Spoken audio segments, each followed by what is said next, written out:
with you. We got the dancing going. Wait, of all people, Sharon wasn't dancing. Because you're not live yet. You have 31 seconds to go live.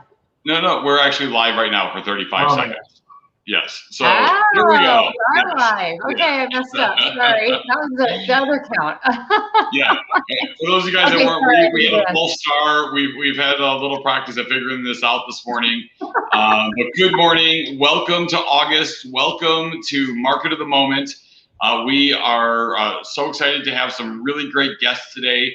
And, you know, I've had some great conversations with folks over the last several months, and we've talked a lot about coaching. And so we decided that we were going to make August Coaching Month.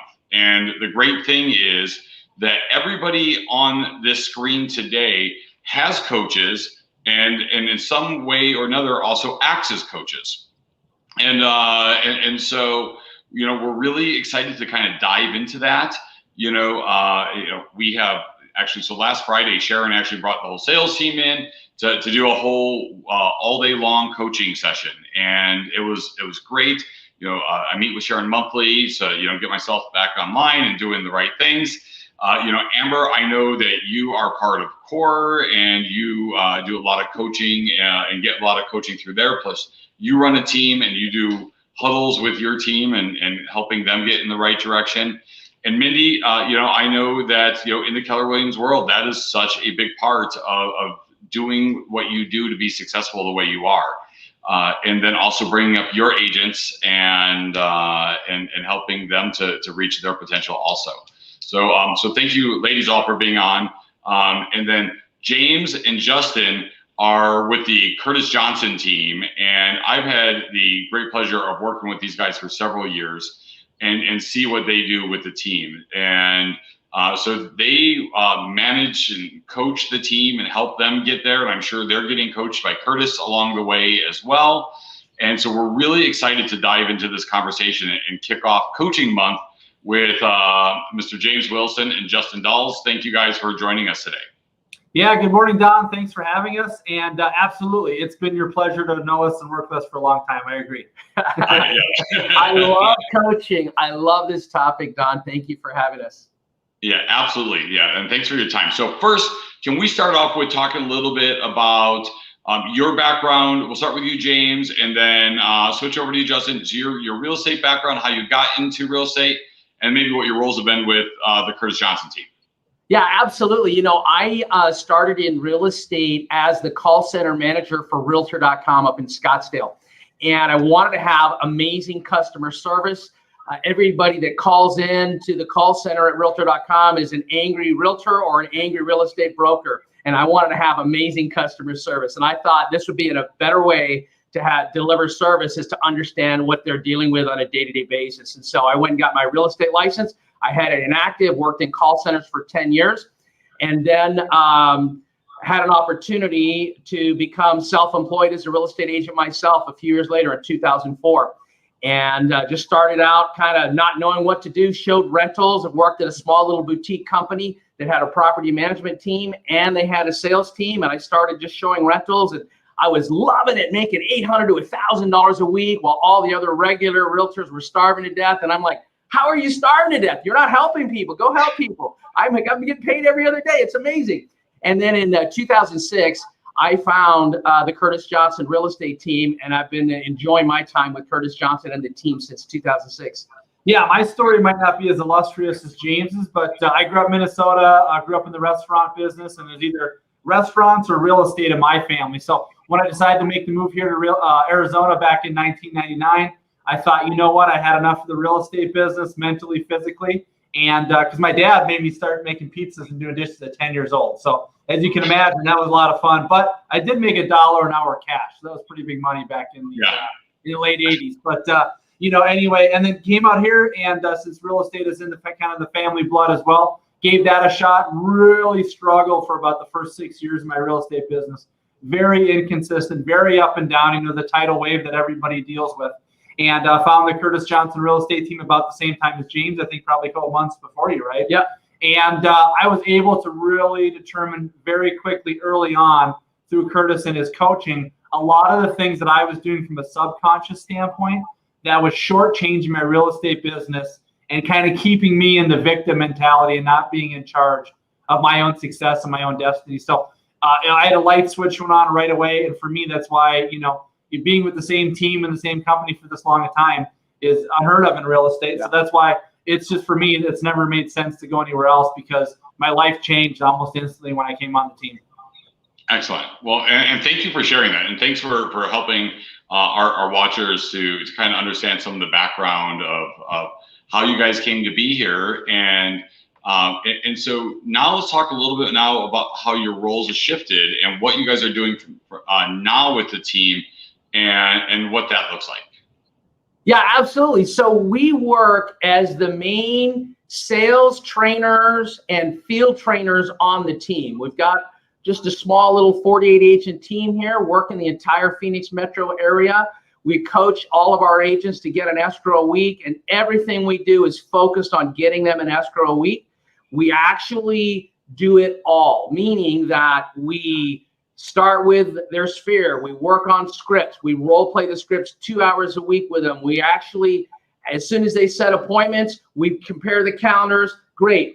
Which one of us can go with you on your first couple of appointments? And you can just shadow us, and we're going to do the appointment. You're going to watch us do it so we can get a duplication effect. So they get over their fear of just talking to people and being out in the field and working with people. We blow out open house training. We just did one last Friday. We had about 10 of our agents over there. We actually invited some brand new agents, don't even have a brokerage yet, because we want people to just raise the level of their leadership here in the real estate industry. And so, we teach, we really taught a 6-hour class on how to do open houses, everywhere from how do you start in the office, how do we do a sign map, how do we place the signs in the yard, what's the psychology of where to place them, why here versus why there, and how do we greet them at the door. We do all of that, plus we do 30-minute one-on-one coaching with every agent on the team every single week, and we alternate every other week. So I'll get them this week, Justin gets them next week, and then we trade off, and then we're constantly comparing notes, because we know this is a big-time relationship business, and people will relate to me differently than they will with him, and vice versa. Yeah, I think a lot of the feedback we got specifically from that open house training we did last week was people that have been in other brokerages or other teams, and they're like,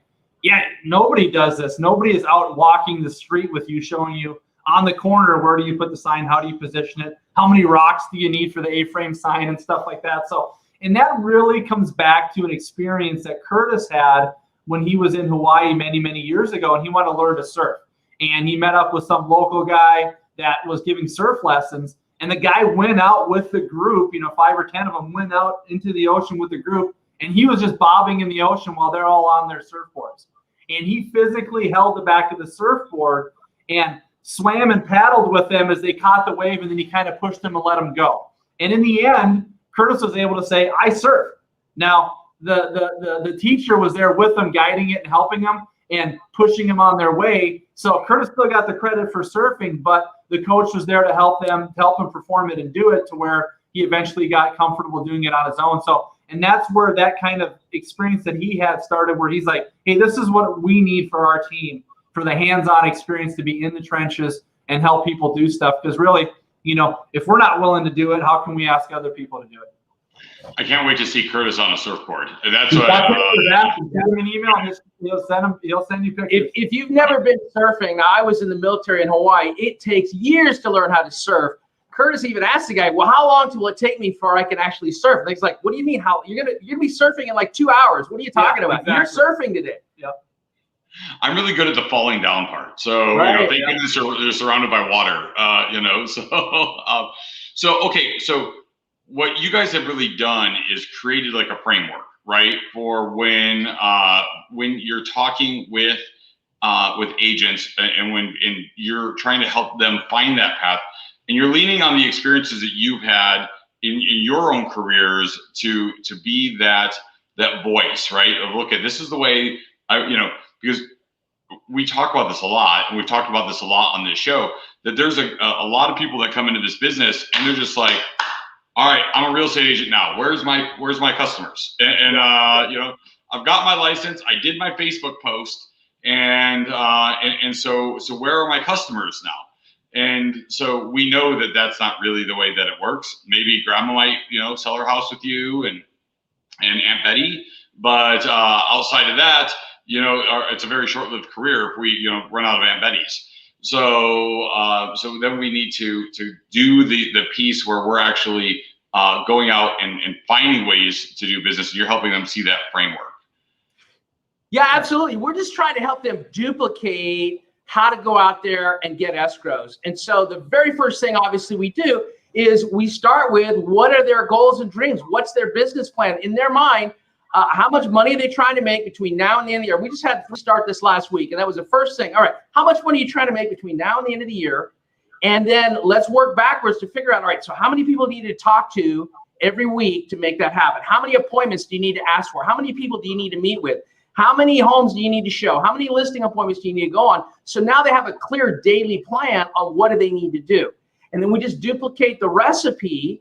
And there's an unlimited number of ways to get an escrow. We just try to help them say, look, in the 6,000 home sales we've had, we want to give you the best practice. What are you most likely to take this action to get a customer? You could do sunflower seeds on doorsteps. You could do recipe cards. You could do door knocking. You could do an unlimited number of things. But there's 2 or 3 main things. If you take these actions, you're going to get clients right away. And so we put people into a launch camp process, and they've got 10 days to crank out launch camp. And that really dials them in and focuses them from all those other shiny objects. Yeah, and I think what James was talking about there is we really customize the coaching, just kind of like Don's favorite sport, football. There's not the same coach doesn't coach the offensive lineman as coaches the wide receivers, because there's a different skill. So we'll coach the agent based upon what they're looking to do, because it's not fair if James is an agent wanting to sell 100 homes a year and I'm an agent wanting to sell 10 to have the same coaching. It just doesn't really add up, And like James said, we have a launch camp program that we have with people. We give them some kind of main pillar, foundational type baseline things that people really need to dial in our opinion, to really make it. Work on your sphere, spend a lot of time out in the field with open houses and getting face-to-face with people. And then, of course, leveraging video and social media to really get your visibility out there to help you with your credibility. And Don, you said it, you get your real estate license and people are like thinking that, people are just going to all of a sudden start using us to do business. And that's not really the case. And, it's kind of an aha moment when we talk with people about them talking to their sphere and leveraging their sphere to become advocates for them in the real estate realm, is that they only usually know you a certain way. And I use the analogy myself that a lot of people in my sphere that I know personally, they know me as someone that, likes sports. When I drink beer, I drink light beer, and I'm really good at cannonballs. But that doesn't really translate over to like, can I help them buy or sell at an effective level and be the professional that they need in the real estate realm? So we kind of talk to them about really changing their identity and how people see them versus the personal to the professional side. So then it makes sense to work together and for them to use you in real estate. It's funny because after that last set of monsoons, if anybody's friends with you on Facebook, they got to see your lumberjacking skills as well. That was awesome. I got all my fingers still. So, okay. It's funny, when I was talking with Mindy earlier this week, we were talking about having August as coaching week and talking about different values and different things around coaching. And one of the things that Mindy brought up, which I thought was so important, was mindset. And so what does that look like in helping prepare your agents, the folks that you're working with? How do you know? How do you know if they're in the right mindset? What do you do if they're not? What does that look like? Well, it's different for each one of them, of course, because they're all unique individuals. But we do have a very specific framework about managing our time blocking. And so we know pretty quickly when they start and we say, okay, let's go over your calendar. And they kind of like, what are you talking about? I normally go clock in when 9 o'clock and I clock out at 5 and I just kind of hide out at work. What do you mean? I got to actually run a clock and I have to have specific tasks. And we're like, yeah, absolutely. You're a business owner. So we know really quickly a lot of people struggle transitioning into a business owner's mentality. And we do spend a lot of time. We have cut hundreds of hours of video training that's self-paced. It's online. They can do it from their phone. They can do it on their drive to the office. They can do it from home. They like to watch Netflix already. We just say, great, now you're going to watch a different kind of Netflix. And we're going to work on their mindset and their thinking about being a person who owns a business. If you were founding your own company, what would it need to look like? And, the key thing that I always like is taking somebody who's used to being an employee and help them understand. When I ran call centers for 10 years, I got a same salary. I was responsible for hundreds and hundreds of people, and there were millions of dollars worth of equipment, and I was always at fault, but I didn't have a lot of authority to make any decisions and any changes because corporate decided everything. And now as a business owner, I can almost print money in a business where I go out to help people solve their real estate problems. And it is a big mind shift for sure. And so we spend a lot of time with folks, not only going through the training, but then we are checking in not only every week for 30 minutes, but we do 2 hour-and-a-half role plays a week with everybody.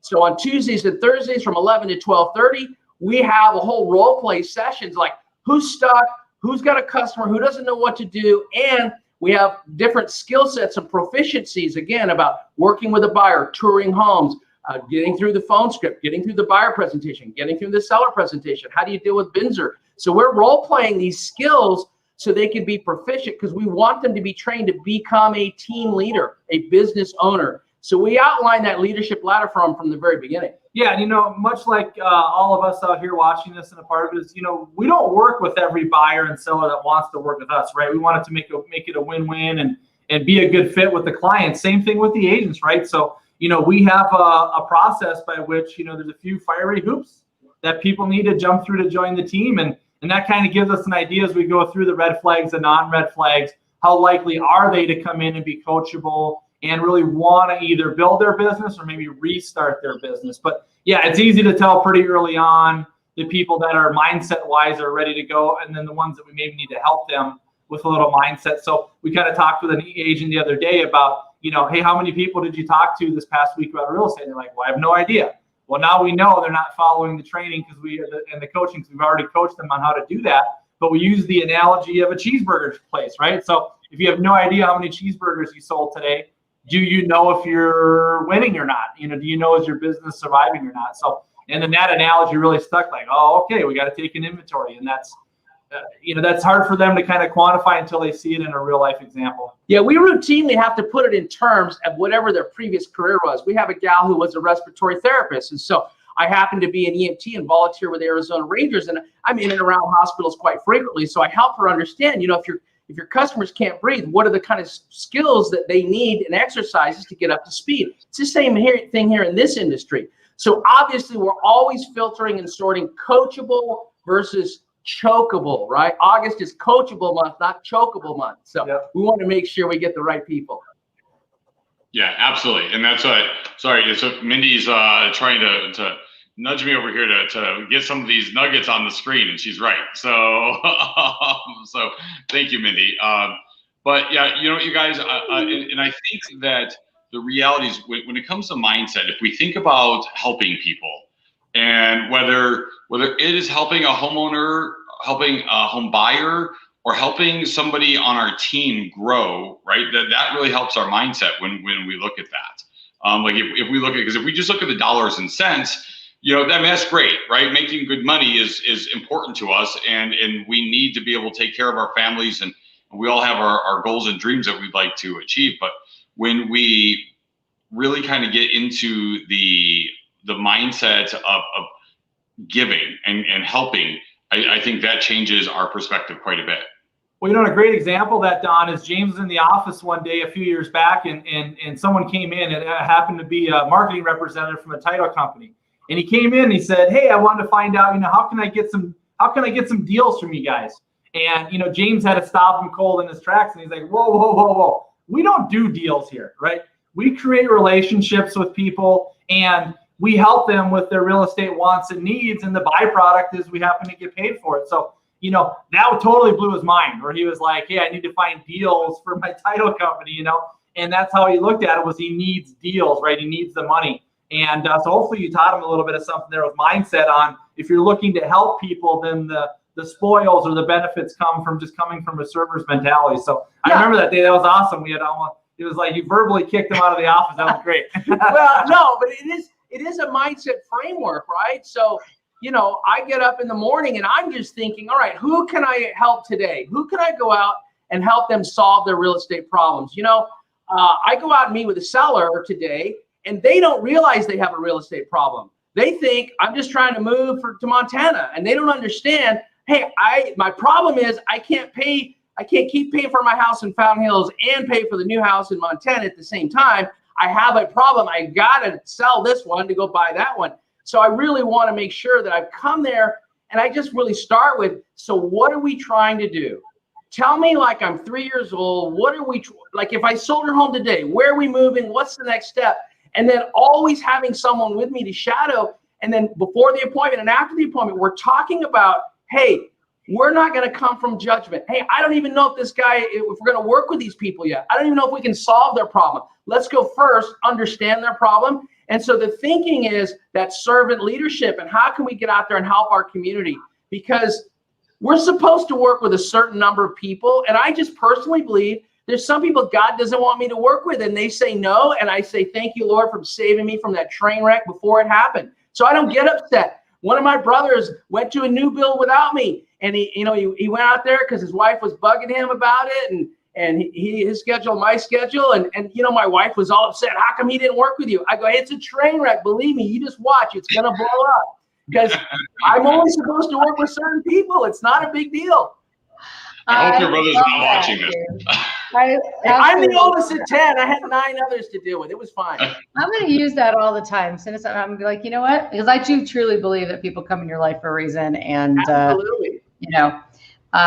Some better than others, and hopefully I can go with that mindset moving forward. I love that. Like, this was just not supposed to be. I tell the clients, even at the kitchen table, I say, have you ever went on a blind date, or you met somebody and you're in high school and there's no chemistry and it's not working? Hey, if that's where we're at, let's just not even start. And I just take it away from the beginning, because I'm not there at the table like, hey, you got to sign and you got to hire me and we got to work together.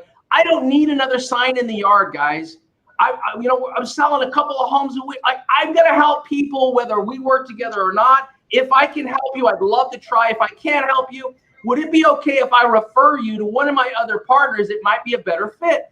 And they almost always say, absolutely. We'd love that, whatever you think we could do to fix our problem. And that's just how I frame it with them. And again, it's the mindset. And it's the same thing with the agents.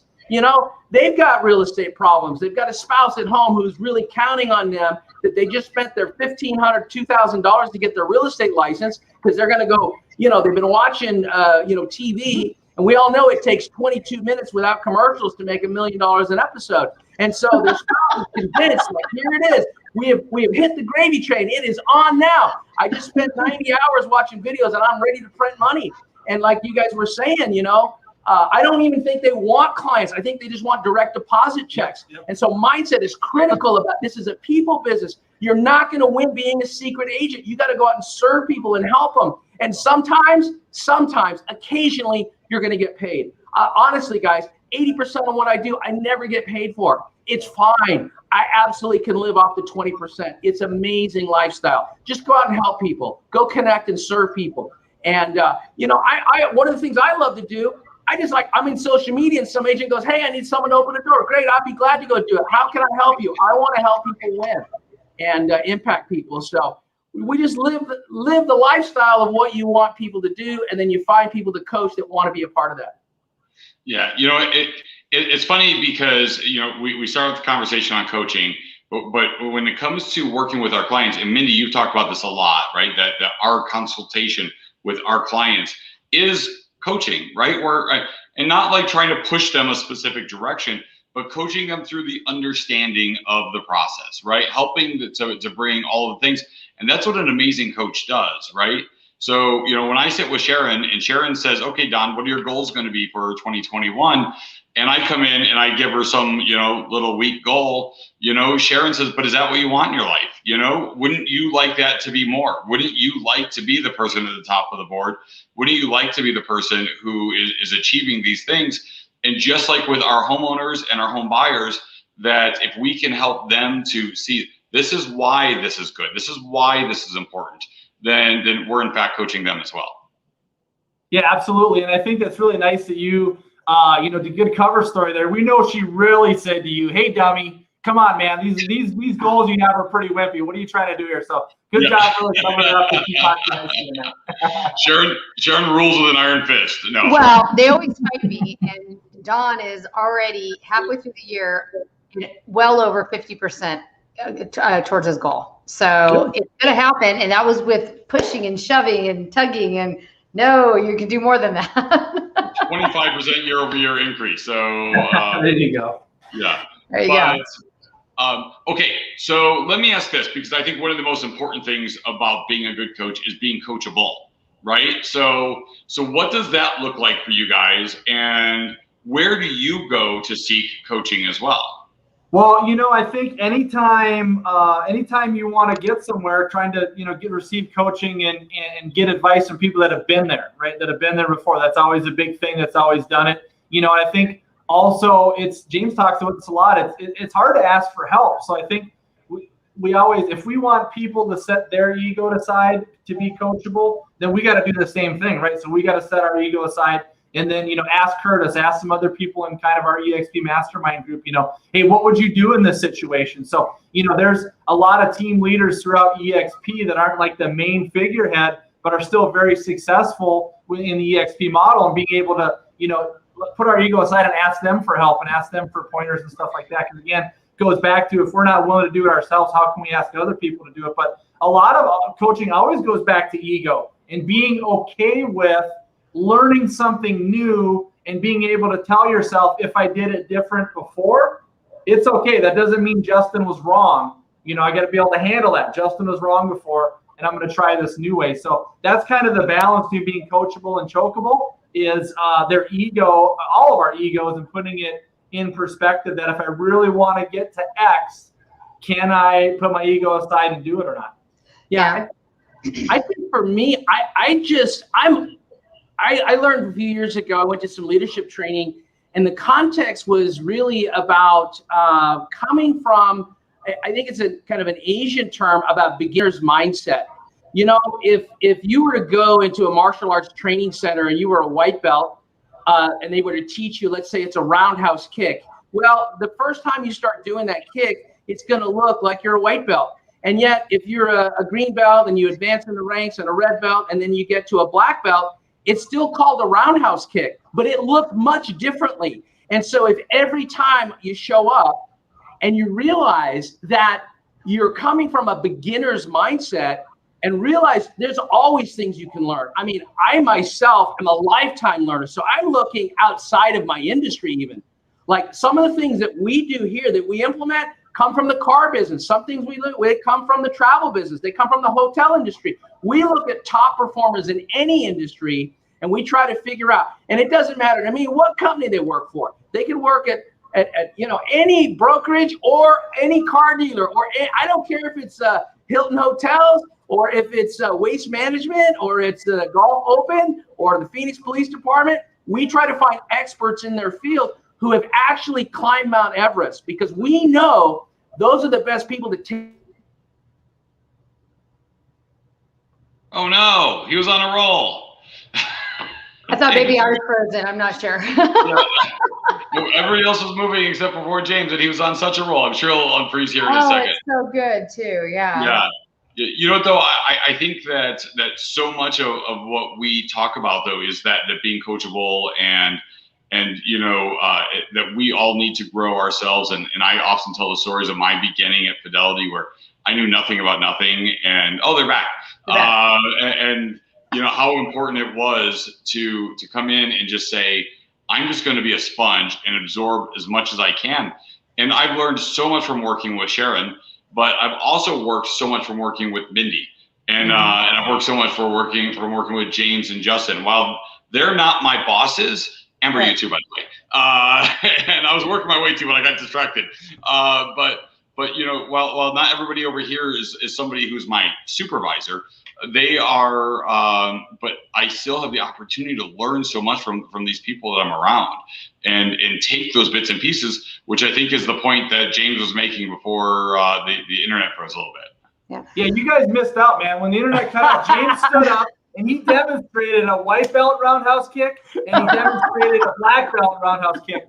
And one of his shoes actually hit the corner of the ceiling order. So he like totally missed it. So maybe if there's something in the back end that got a caught down, maybe send us the video on that, okay? Hey, I'm so glad we're back, because really quick, you had mentioned something about Amber working with the core. I had the opportunity to meet Rick Ruby. And if you're not working with Amber and the core training, if you're a lender or a realtor or just a business owner, you are missing the boat. You think you need social media, and you do need a little bit of that, but old school smiling and dialing relationship marketing, they have it dialed in, and that is a recipe you can duplicate in any business. So it's amazing. And that's what people are looking for nowadays, as we kind of come out of the first pandemic and we're starting into the second one here, but it's relationships, right? And face-to-face and that contact. So people are hangry for that, and it's important to be a part of your business for sure. Well, and you know what I love that James and Justin talked about when they're all through the coaching and learning from everybody.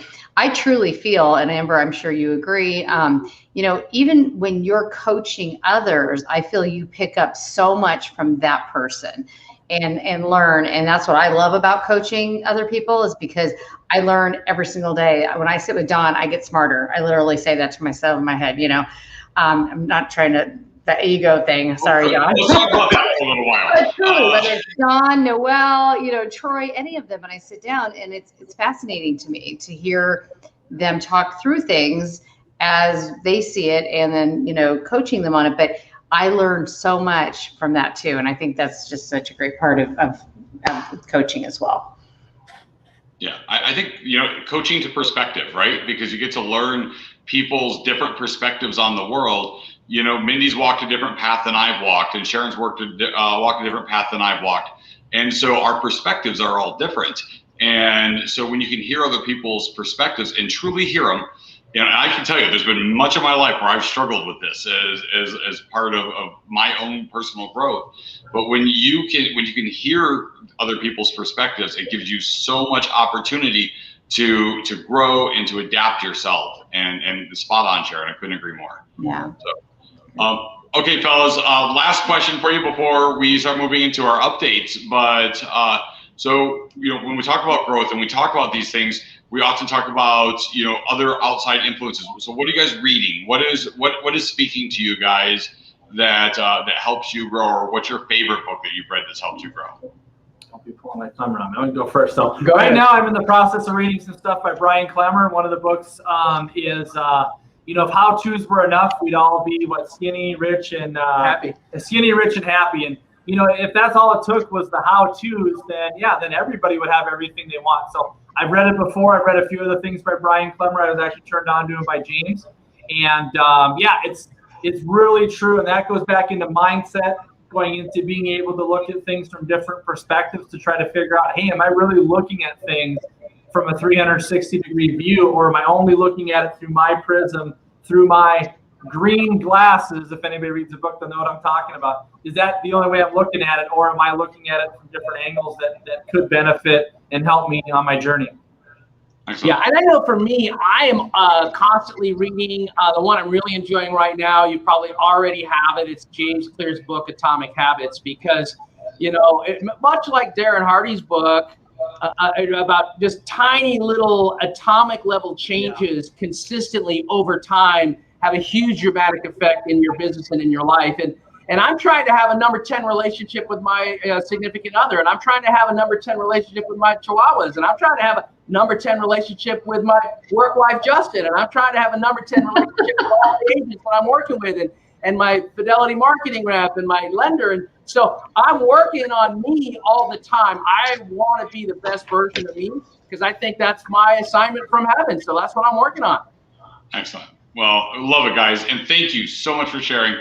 I'm getting a few people texting me over here, and they're saying, these guys, they're having a little energy issues, so maybe we can get them some coffee before they're on next time. Hey, we always got more to give. Yeah, we can stand up and make it happen.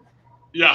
What a blessing. What a blessing, though, to everybody in your organization who gets the opportunity to be coached by people like you, because that energy is so necessary for people who are starting a career, who are getting up every day, who are facing challenges with their clients. And, real estate is a very rewarding career, and it has its challenges. And so what a blessing to your organization to have people with your energy and your focus and your commitment. And it's awesome. Wow, thanks. I wish Don would tell us that one time. Thank you. All right. On that note, we're going to change subject. So guys, thank you so much. We'd love it if you guys are having time to hang out with us while we kind of go through the market updates. We appreciate your input there as well. And so right now, it's time to start talking about some money. And so Amber has been keeping a close eye for the several months for us on what's happening with interest rates and what's happening with that industry as a whole. And it's been very great. And Amber, thank you so much for your weekly updates. So what do we got going on this week? Yeah, thanks for having me. It's hard to follow them. Wow. I think I have energy, but you guys just knocked it out of the park. And that enthusiasm is just so inspiring. I don't care. You talk like that, I'm like, I could run through a wall right now. I'm pumped up, And coaching is so near and dear to my heart because I have been in core for 9 years, and I don't see myself leaving because I love that accountability and that structure, and it's just that constant improvement, and that's what really drives me in the business. So for anyone to have mentors like you is incredible. It's a game changer. It's what I recommend to all of my partners. So very, very awesome. In regards to interest rates, on Wednesday, we saw the lowest rates we've seen in 6 months. So we've gotten this really nice rally in interest rates. We're starting to see a little pullback, which anytime we're having this really nice rally, we're going to have some days where it pulls back. It could be a little bit into anticipation of the non-farm payrolls report that's coming out tomorrow. That could definitely be a market mover. The bond market is really sensitive right now to economic reports because we're kind of in that stage of everyone's like, when is the Fed going to start tapering? And they're thinking that if we have some good jobs numbers coming out and we see COVID cases declining, which really neither are happening at this moment, that's going to be some signals for them to start tapering. That's going to make them really nervous, and it's going to spike up interest rates. But tomorrow will be a good indicator of how are we looking with employment. We had the ADP jobs report on Wednesday, and it was only 330 jobs created when the estimate was 653, and we were at 680 in June. So a far cry from where we wanted to be. So if tomorrow mirrors what Wednesday showed, we could see interest rates continue to improve. If the opposite happens, we could likely see interest rates jump up. So it's a gamble either way, but I really think we're going to see these low interest rates for a while until there's some strong, consistent economic data coming out that supports a recovery where the Fed feels like they can go in and taper, and that the housing market especially won't collapse with a quick rise in rates. So Amber, when we see, so you mentioned that we hit some 6-month lows on interest rates in the last week. So do you immediately see a result in applications? Is that something you see pretty quickly when that hits, whether it be refinances or new home purchases? Yeah, I think with refinances especially, right? There's either clients that just missed the boat on the last boom and now they're getting a kind of a second go at it, or like we talked about, these clients we've closed in the last year or 2 years that had mortgage insurance on their loan, they are doing the happy dance because not only can they remove mortgage insurance so quickly, but they're likely dropping their interest rate at the same time. Or I have clients that were teetering on a remodel and they didn't pull the trigger, and now rates have dropped again. And so we're seeing a lot of clients call us and go, okay, we want to do the remodel. We want to do the cash out refinance. And when I show them, I just did one yesterday where it's they were going to pull $75,000 out of their house to remodel, and we were going to drop their interest rate just a tad bit, but they were going to increase their payment by $150 a month to pull all this money out to make the home what they wanted. And so lots of opportunity for clients that are already in a home. And then, all the clients that are buying right now, it's just the continual conversation of, this is short-lived. We know they're going to go up. We just don't know when. So what does this look like if rates pop up 1% for you, right? Show them the comparison. This is why we want to be aggressive. This is why we want to talk appraisal gap strategies and making strong offers, because I want you to get in. when the Fed starts tapering and the interest rates pop up, clients are going to be kicking themselves that they were not more aggressive to get into the housing market when the rates were so low, because one thing that's really buffering this rise in prices is the reduction in interest rates. So get in while you can. So when, if you were one of those buyers who's been on the fence and you've been holding off, you can't actually lock in a rate until you have a contract in place, right? We can. We do have the ability to do what's called like a lock and shop, but you have to be closed within 90 days.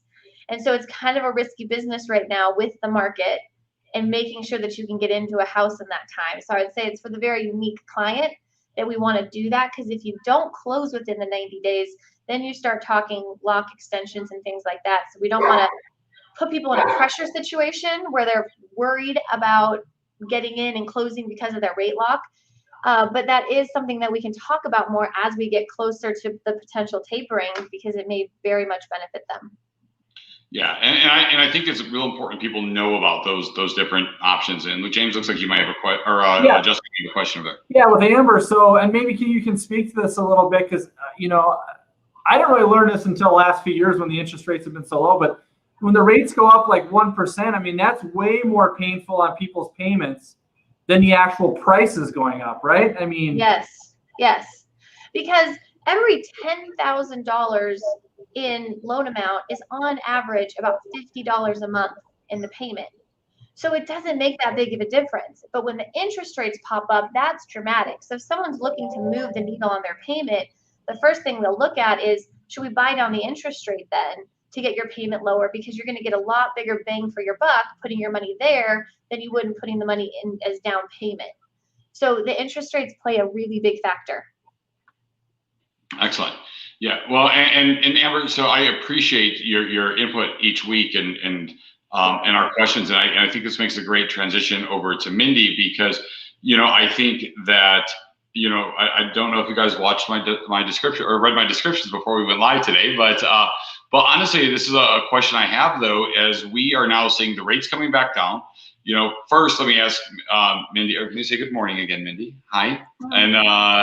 And Mindy's got her voice of somebody who's been working really hard over the last few weeks with, and I know you were on a big panel yesterday. You guys had a big event, so thank you for saving a little bit of voice for us. And poor Nico's not going to have any left by the time we get you home.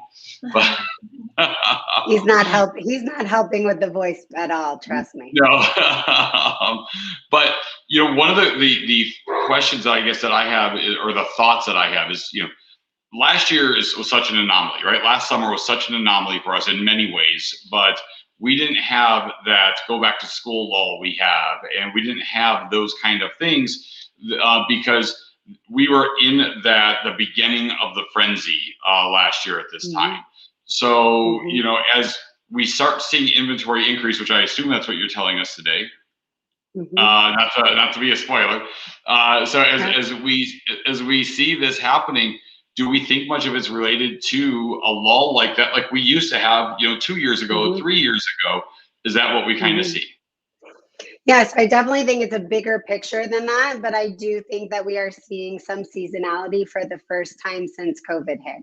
There's definitely families that have gone on vacation this summer. There's definitely schools that are now going back into session. So there's been a lot of activities that people have been distracted by over the last couple of weeks in preparation for getting back into a school environment that they didn't have previously. So I definitely believe that we're experiencing some seasonality that we haven't seen before. However, our inventory situation is clearly a much bigger picture than just an impact of seasonality. So, I've been seeing a lot of news reports and a lot of talk on social media. And as a real estate agent, I can't go anywhere without someone asking me about what's happening in the market and what I think is coming. And, one of the terms that I've heard thrown around very loosely lately is softening. The market is softening. And whenever I hear folks that are not in the industry using terms like softening, I always take a moment to talk to them about exactly what market conditions impact the real estate market, and that is the availability of homes or supply and how many people want them, and that is demand.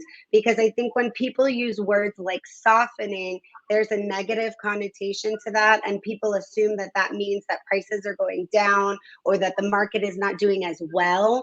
And in fact, our market is exceptionally healthy. So if we look at the numbers that are out this morning, we have 7,100 listings available on the MLS today. Now, if we look at how that compares to last year, it's still down, but we're only down about 16%. And if you'll remember, if you've been watching this for any amount of time, you'll know that there were weeks that we came on here and said that we had 70, 80% less inventory than we had on the market a year ago. So we have made incredible gains since the mid-March timeframe, which to me means it's one of the most beautiful times to get out there and make a move. You know, when I first got into the industry a little bit under 10 years ago, we were in what looked like a fairly balanced market, and it was a wonderful time for buyers and sellers. Sellers were able to sell their home without all of the anxiety that sellers have experienced this year, how fast they had to make decisions, how quickly they had to move, the pressure of, you know, reviewing multiple offers. Yes, there is a massive financial gain, but it also came with quite a bit of stress.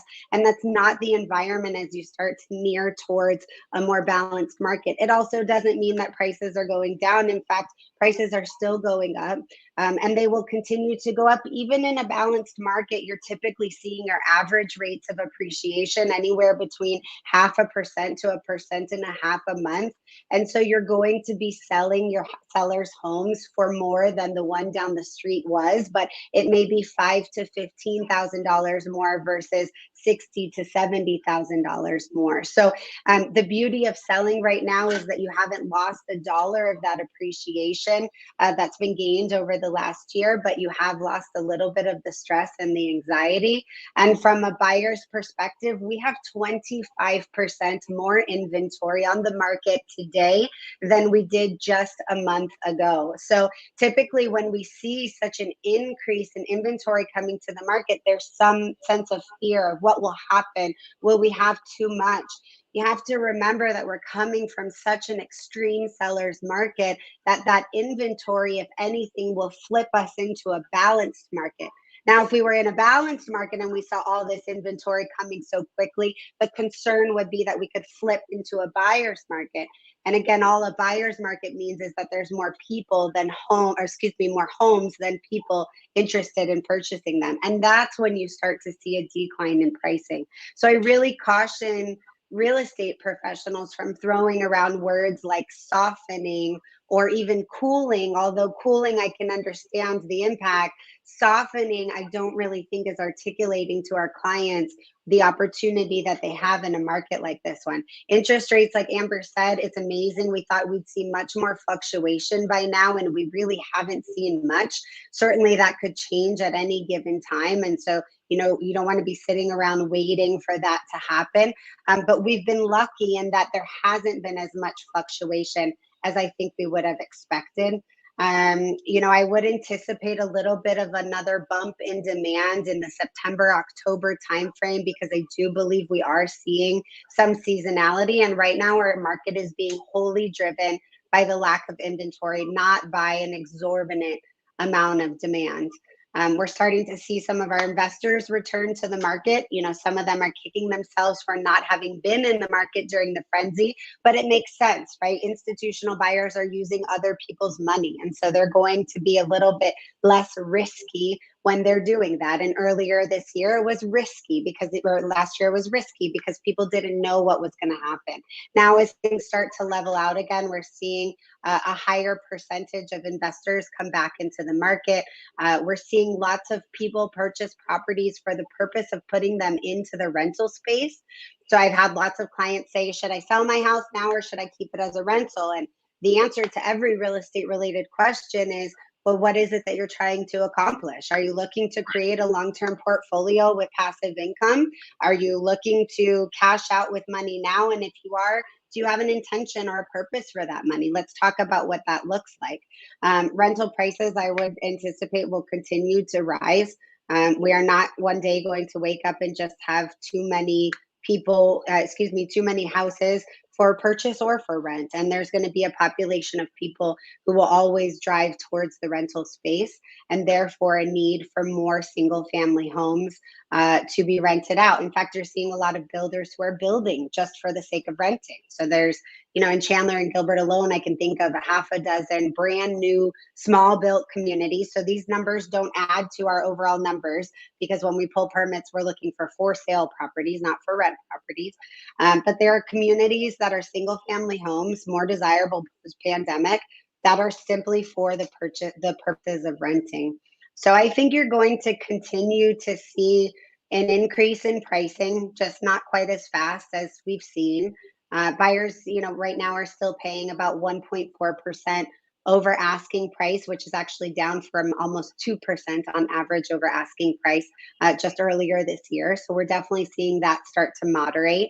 We're seeing listing success rate, which means of all the houses that are sold, how many of them are, on the market, how many of them actually sell.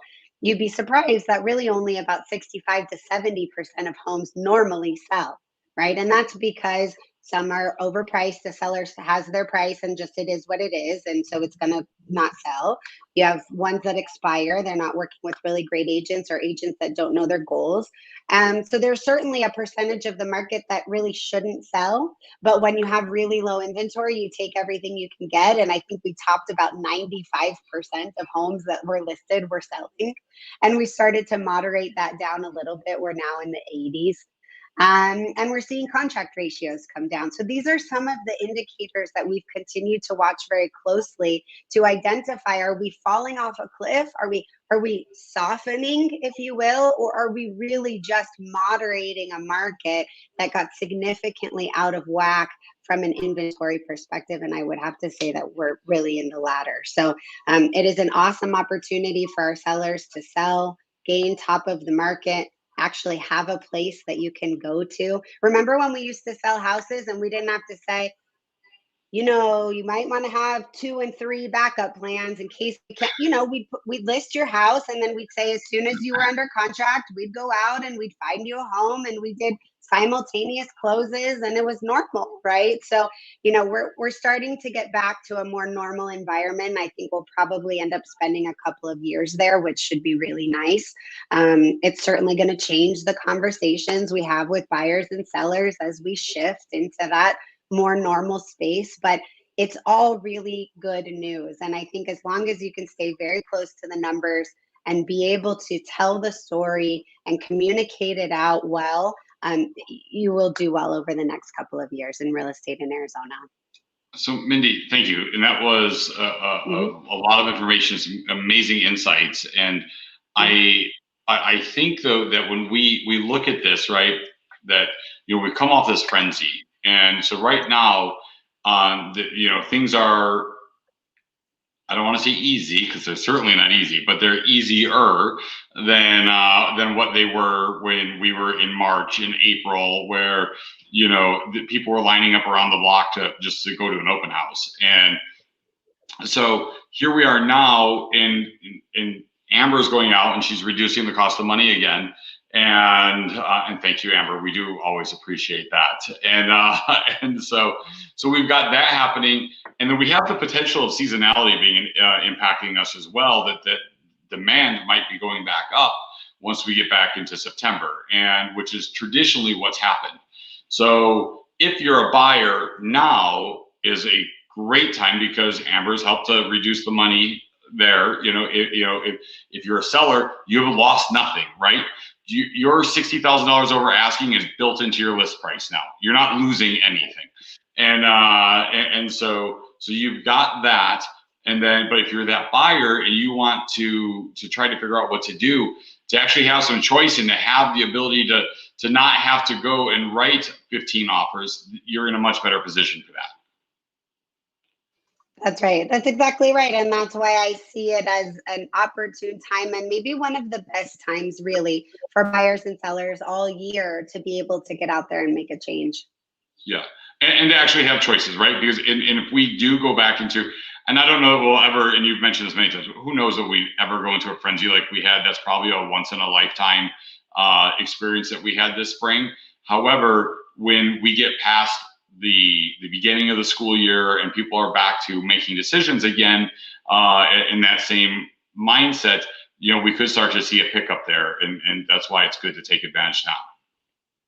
Yeah, absolutely. I've told my team that I really believe that we're going to see a very busy September and October. The latter part of September, certainly the month of October. Obviously, we'll see what happens with the, not only the interest rates, but obviously with COVID and, how things respond globally over the next couple of months will, certainly have an impact on more on people's perception of the market or feelings or emotions towards the market versus the actual numbers themselves. But we're certainly well positioned for a little bit of an increase in the buyer demand based on the folks who I think are staying closer to the messaging. So before it gets permeated, that there are more houses available for people and a little more negotiation option potential. I think before that becomes permeated, you as real estate agents have a good 4 weeks or so, maybe even less, to really get the message out to your database and let them know that there's some good opportunity for them.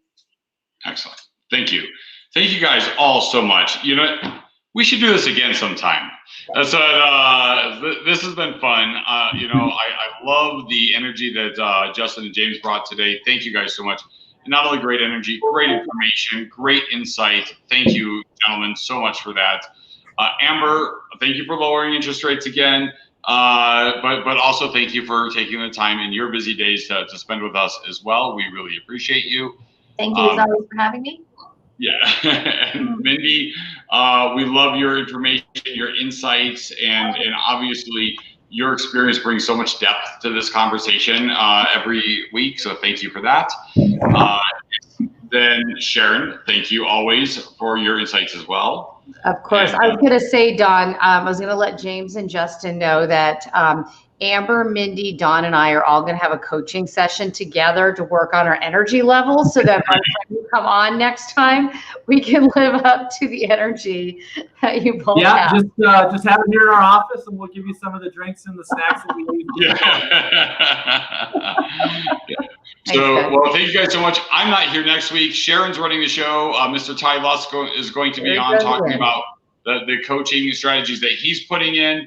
And so Sharon and Tammy Gray is going to be filling in for me as well. So it's going to be a great episode next week as well. I will be on a plane to Portland, Oregon at the time. So all right, guys. Well, thank you all very much. And we appreciate you and look forward to seeing you all soon. Bye-bye. Thanks for having us. Thank you. Bye-bye.